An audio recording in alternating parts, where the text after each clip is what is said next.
NATO sets sights on rebuilding Ukraine's defense industry. Brussels. NATO is developing a 10-year plan to rebuild the Ukrainian defense industry, with the first meeting between the alliance and Kyiv slated for next week. The meeting will be the start of a long process hinted at for weeks by US and NATO officials of a long-term commitment to Ukraine to bring it closer to the alliance in both training and equipment. We will be looking at defense planning requirements to get Ukraine fully interoperable with NATO, said a senior NATO official who asked not to be named due to ground rules for speaking to reporters during alliance meetings in Brussels this week. It's about shifting away from Soviet equipment to NATO-compatible Western equipment. The top acquisition officials from the alliance already met this month to start planning ways to help the Ukrainian defense industry while simultaneously replenishing their own stocks of weapons and equipment that have been donated to Kyiv since the start of the war. This new NATO-led effort will focus only on Ukraine, however. We'll be looking at ways to try and rebuild Ukraine's defense industry, the official said.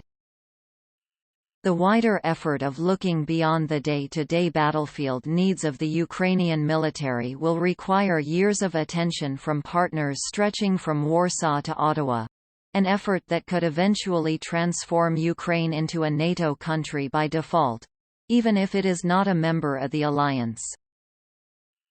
Those allies met in Brussels on Wednesday in the sixth meeting of the Ukraine Defense Contact Group, a collection of 50 nations committed to arming and supplying Ukrainian forces.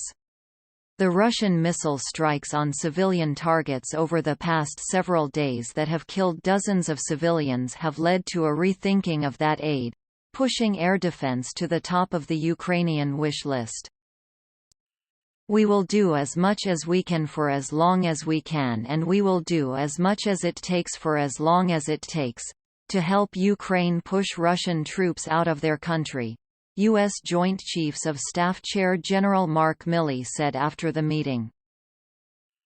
The volleys of guided and unguided Russian missiles that hit playgrounds, intersections, power facilities and apartment buildings in Ukraine have threatened to push the war in a new direction, where the Kremlin's increasingly humiliating battlefield losses give way to the terrorizing of the civilian population.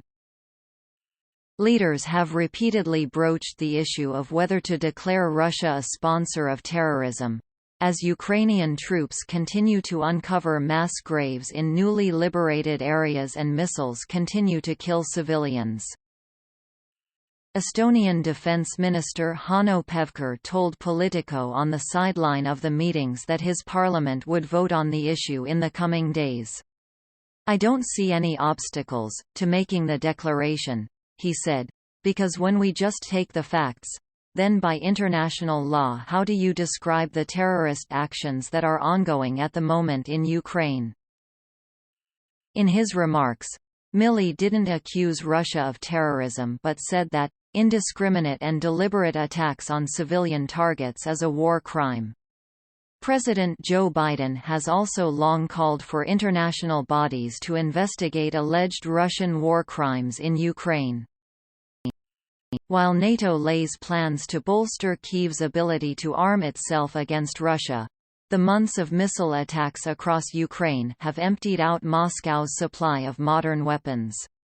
They've certainly depleted a good portion of their precision-guided munitions since the start of the war, a second senior NATO official told reporters. Around half of the missiles Russia fired at civilian targets in recent days were intercepted by Ukrainian air defenses, which mostly consist of older, Soviet-era equipment, calling into question Russia's ability to hit targets. All signs are that Russia has targeted civilians throughout the war.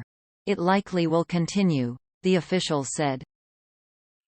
The new U.S. national security strategy released Wednesday held that due to the fighting in Ukraine, Russia's conventional military will have been weakened, which will likely increase Moscow's reliance on nuclear weapons in its military planning. Russian leaders, including President Vladimir Putin, have broached the subject of using nuclear weapons since the start of the war. But shocking Russian battlefield losses in recent weeks have raised the specter of using lower-yield nukes to stop advancing Ukrainian forces. A Russian nuclear strike would lead to unprecedented consequences for Moscow, the second NATO official said, and would almost certainly be drawing a physical response from many allies, and potentially from NATO itself. In remarks kicking off the contact group's meeting Wednesday morning, Defense Secretary Lloyd Austin said, "Our support for Ukraine's right to defend itself doesn't hinge on the outcome of any particular battle. Our resolve to support Ukraine's defenders extends through all seasons." The coming winter months could be a test of Western resolve in Ukraine, as the fighting will likely bog down in the mud and cold weather across Ukraine.